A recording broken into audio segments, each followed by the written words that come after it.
Hello my good people from wherever you are watching me live from.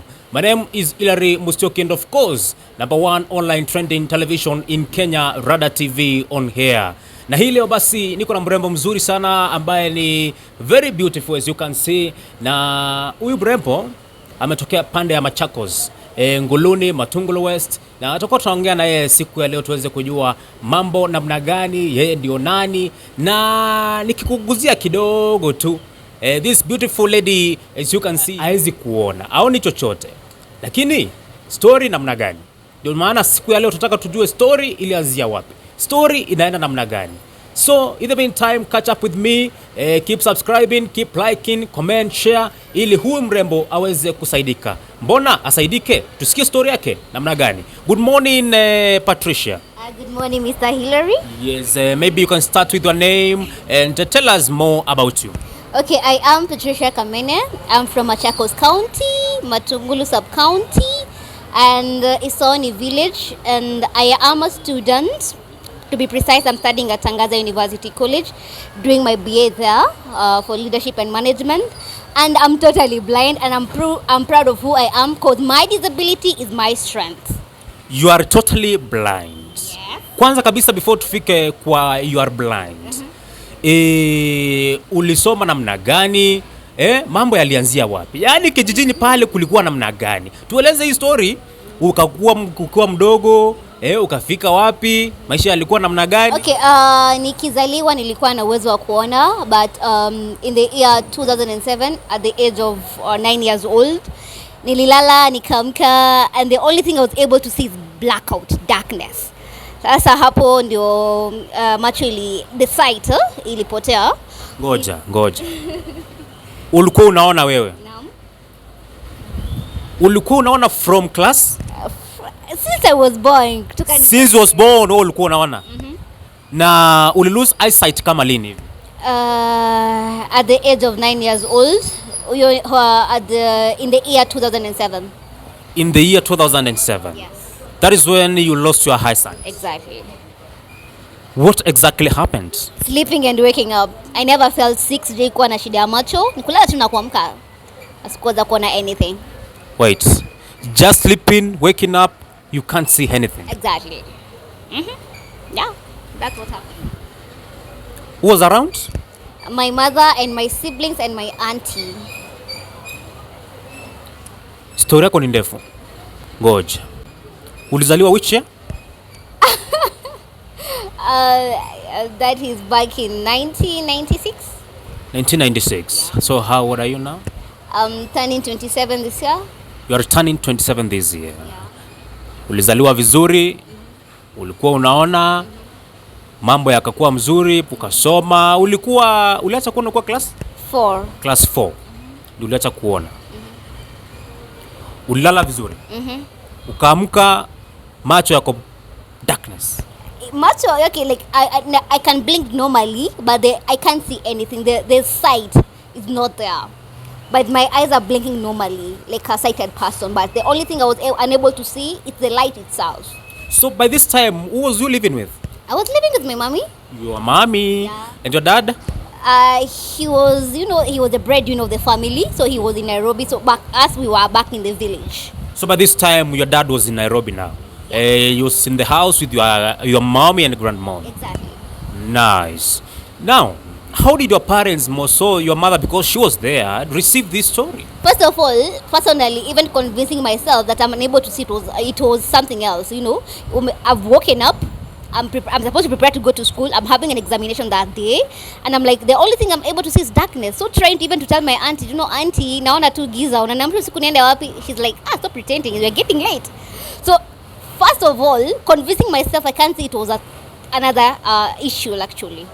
No, so you had the examination that same day? I didn't go. You never? I struggled because my mommy was like, she was this kind of, an African mother, how they are very tough, You can't play shit with them. So she thought I was pretending I don't want to go to school. So trying to explain to her, mommy, I can see darkness, I can't see any light.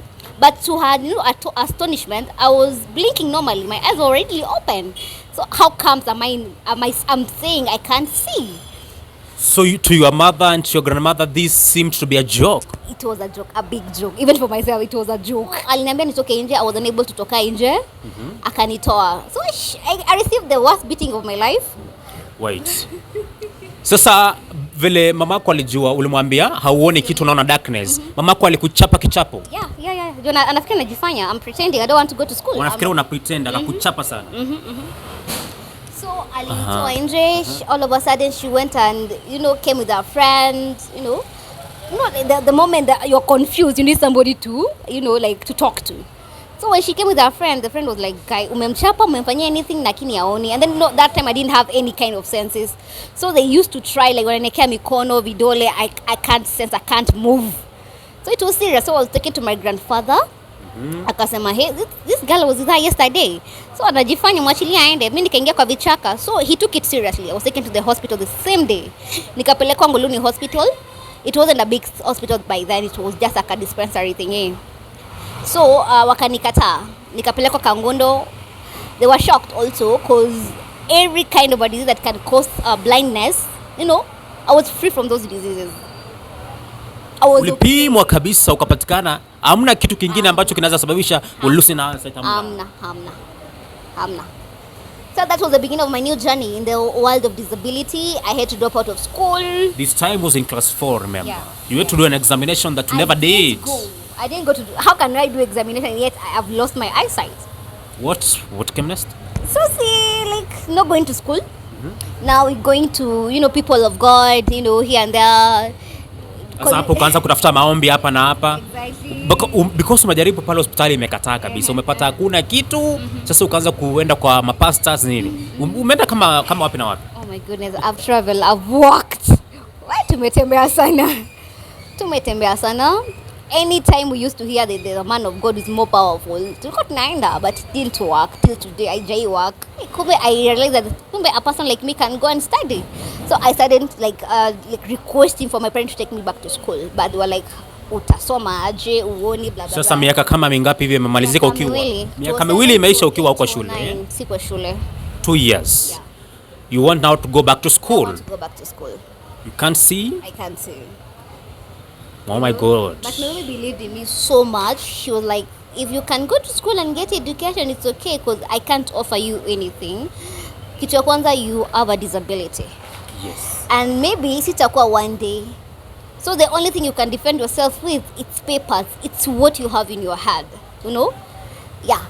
So she believed in me, but she was a housewife. So the only person who was supposed to take me to school is my father. No. You have said your mother was a housewife by then. Yeah. So ulikuwa unaenda day school? No, sikuenda day school. I was taken to a boarding school. No. I'm asking before ukiwa class 4 hapo hivyo ulikuwa day school? Yes, I was in day school. So mamako sasa amechukua ile nini amekupeleka shule sasa, a boarding school? Even it was like the moment I was taken back to school, it was a journey also because nakumbuka that day it was 2009.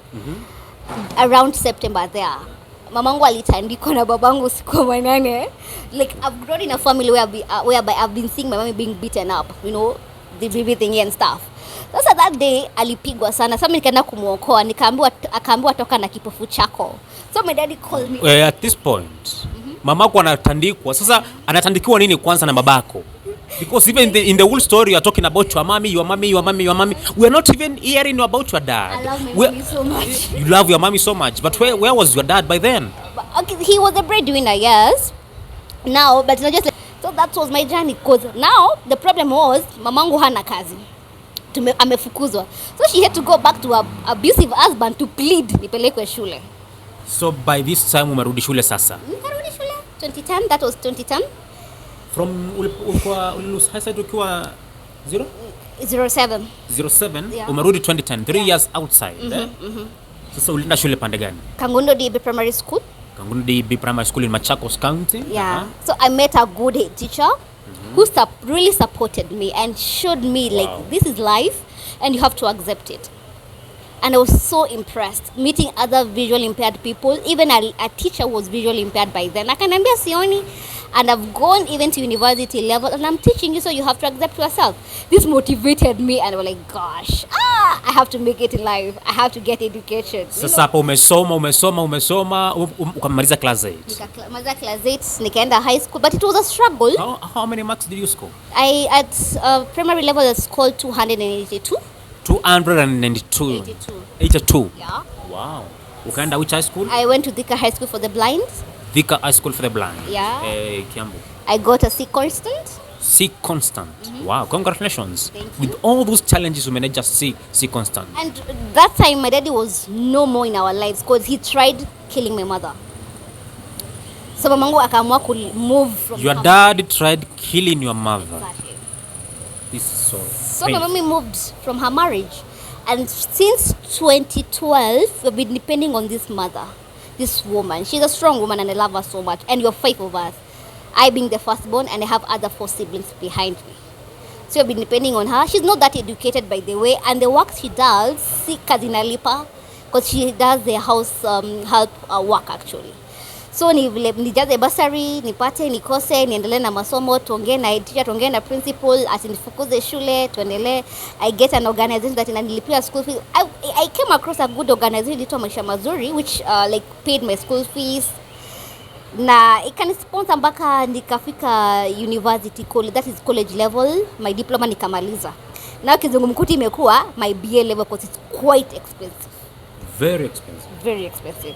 Fans, remember we are live from Rooftop Garden Hotel here, ama Roof Galaxy Hotel in Machakos County, Machakos Town. Tunaongea na Patricia. Patricia, umesikia maneno yake, vile life yake imekuwa so challenging. Yeah? Ali lose eyesight akiwa class 4. Yeah? Mamake akaanza kupigwa na babake. Yeah? Karibu babake auwe mamake. Unaona all that life. Very challenging life, very painful life. Patricia. Yes. Unasema mambo ya masomo imekuwa very expensive. It's quite expensive because, okay, I'm in this institution and the reason why the institution is, it's very inclusive. Very inclusive. And we are using technology. Nona. I think something that is not done in other universities and other colleges, because wanatumia braille machines and stuff. That thing is, analog. We're supposed to go digital. Sasa, it's a private institution, and I love the institution because, I feel accommodated there. Which institution? Tangaza University College. And, education is quite expensive also. Hakuna education inakuanga cheap. As long before we come to Tangaza, maybe kidogo tu kama dakika 2. How has been life without, lose eyesight? How has been life? Let me tell you something more. Life will never be easy. It will never be easy. Life is ever challenging. It's very ever, difficult. But it depends on how you're going to handle that life. Being a person with disability, life is itaikuwa easy, itaikuwa simple. Hiyo ni kitu ya kwanza. But I'm ever positive, not negative. Because I'm learning through these challenges. Personally, nimeponea kubakwa several times by several people, even the closest people in my life actually. Instead of showing me how men are, the nice part of the man, they're showing me that men are all cruel, But I have to move on. I have to continue. I have to, I have to survive. I have to make it in life. And all this challenge, because of all these challenges, I'm here speaking with you. Wow. I'm here in your channel. I'm here, I have a story, yes, but I have to motivate somebody else outside there because people are going through hell. But killing yourself, committing suicide is not the end of life actually. That's the beginning of a very terrible life. But we have to survive, we have to persevere everything. Because after every dark tunnel, there is a bright end at the tunnel. So, Patricia, yes. I like how you are so motivated. You have never lost hope. Umepitia challenges mingi, umeponea kubakwa, umeona mamako akichapwa. This is so painful. This is so painful. Otherwise, so yuko Tangaza Institute. Yeah. Taking? I'm taking a degree in leadership and management. Degree in leadership and management. Focusing in public administration. Wow. I'm in my 2nd year, but I've not paid school fees for the last 2 semesters. You have not paid school fees for the last 2 semesters? Yeah, I've not paid. Because, depending on what parent, is so difficult. And life is tough right now. Very so tough. The biggest challenge is my school fees. My hostel fee is quite expensive also. and I depend on this parent and other well-wishers. But since Corona came, most of the organization were hit, and they're still resurrecting actually from from the effect, the impact. Yeah. So like you have arrears of like how much in school? 223,000. That's for 2 semesters only. 223,000 shillings. And that is Kenyan man. School fees. That is for 2 arrears za 2 semesters. Exactly. Zile ambazo zimepita saa hii. You have like 2 more years. I have like 2 more years. 2 more years. Yeah. So like now you umedaiwa 223,000 plus these two other semesters. Yeah, Like how much? Because every semester I'm paying 99,000, and I'm having those are 4 semesters remaining. You see, that's another lot of money. And I've not included hostel fee. Hostel fee. By the way, unaishi na nani hostel? For now, my roommate, she's on her teaching practice, so I'm all alone in my room. But I'm alone? I'm very independent. I'm an African woman, African woman alone? Oh, really? This is so challenging. This is life. Sasa, nani anakupikia, nani anakuoshia nguo, nani? Okay, nani anakufanyia everything? You are there, you are alone. Una use smartphone, namna gani? In the hostel, wanatupatia breakfast and lunch and supper. That is weekdays, and weekends tunapatiwa the 3 meals. So there's no need of cooking. But washing my room, I wash my room. I clean my clothes. I dress myself.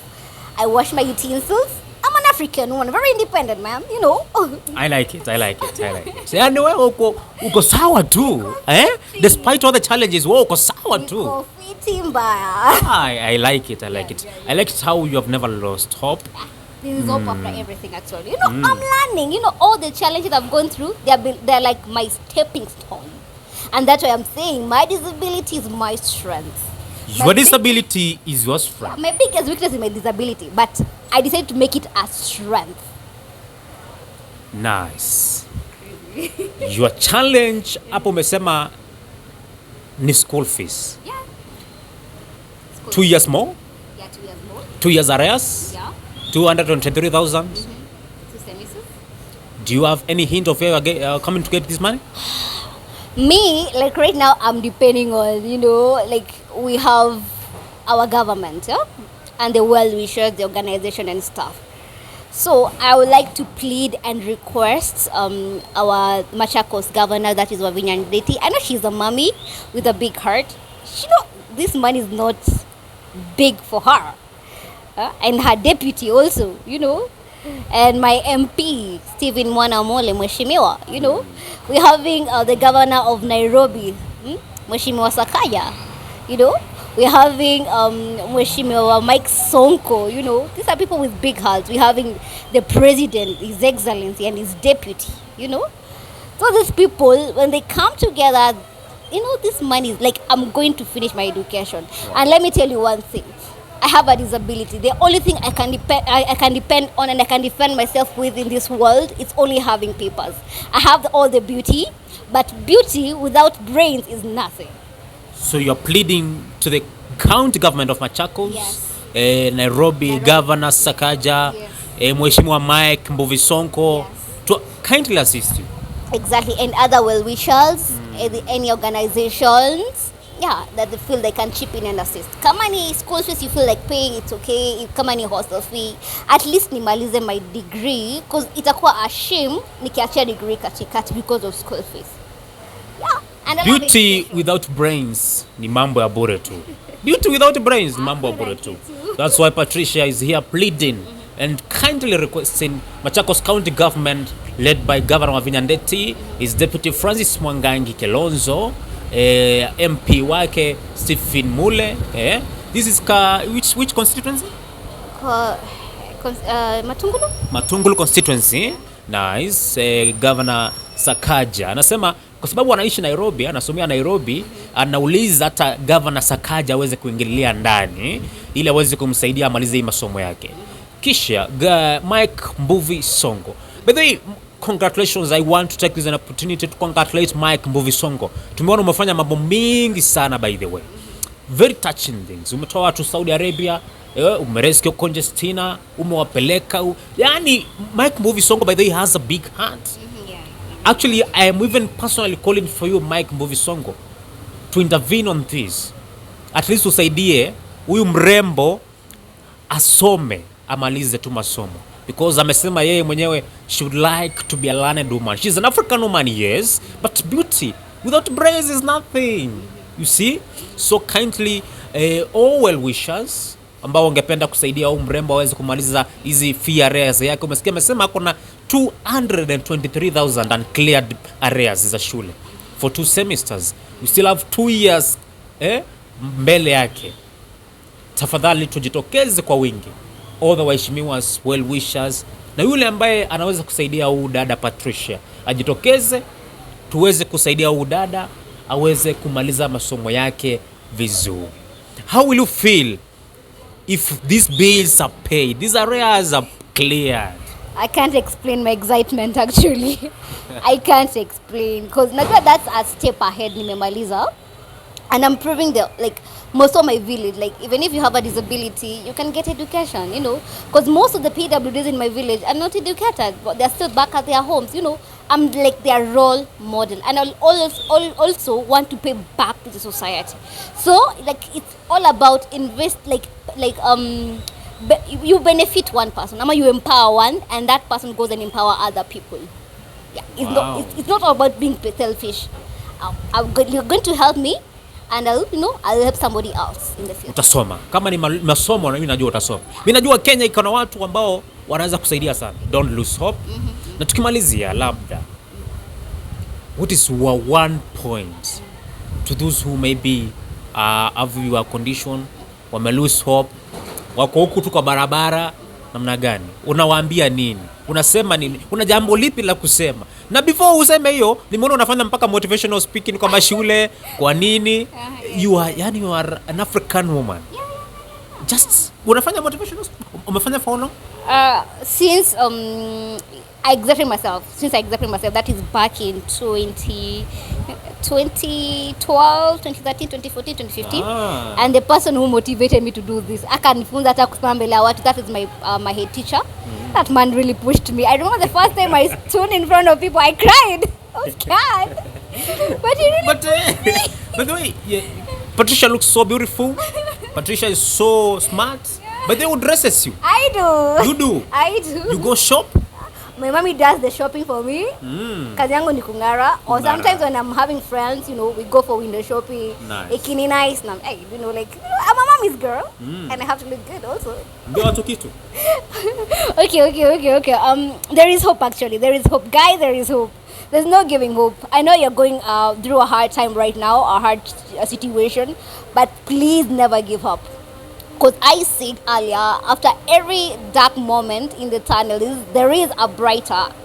And, I've gone through hell, but I'm here. I've survived. I've made it, actually. And I'm going to make it in life. Wow. Maybe I'm the next, governor. I'm the next president. You never know. So, please don't lose hope. Just make your biggest weakness your strength. Wow. And from that point, you're gonna survive, because you're going to derive, hope and strength from that challenge. Because my disability is my strength, and I love myself the way I am, and I've made it in life, and you're going to make it in life actually. Yeah, have a nice day, guys, and I love you all. Wow, an African woman, Patricia from Matungulu, Nguluni huko Machakos County. Tumekuwa naye, tumezungumza naye, tumesikia story yake. Ametueleza life without sight. Jameni, let's not lose hope. Sisi tuko sawa, tunashukuru, tunaenda kuombea wenzetu.